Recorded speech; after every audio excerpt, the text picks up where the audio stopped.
আজকে আমি একটা সিরিয়াস কাজ করতে বসেছি। ডায়েট স্টার্ট করব বলেছিলাম, কিন্তু কুকার আমার সব প্ল্যান নষ্ট করে দিল। চলুন এভিডেন্সটা দেখি।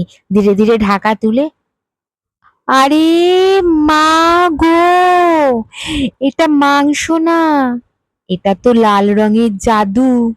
চোখে ঢুকে মন চুরি করে নিল। আমি নিজেকে বলছি, কন্ট্রোল, কন্ট্রোল। তুমি কিন্তু স্ট্রং। আর মাংস বলছে, চল, নাটক বন্ধ করে প্লেট নিয়ে বস।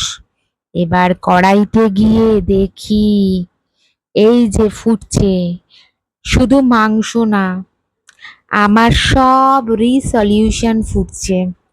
তেলটা দেখো কিভাবে উঠে উঠে বলছে, আজকে যদি না খাও আমরা কিন্তু অফেন্ড হয়ে যাব। আমি এখন অফিসিয়ালি অ্যানাউন্স করছি, ডায়েট আমার সাথে ব্রেকআপ করে চলে গেছে, কোনো ক্লোজিওরও দিল না। কি অবস্থা বলো দেখিনি।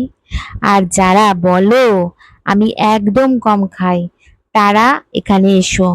5 মিনিটের মধ্যে নিজের সাথে নিজের ঝগড়া লেগে যাবে।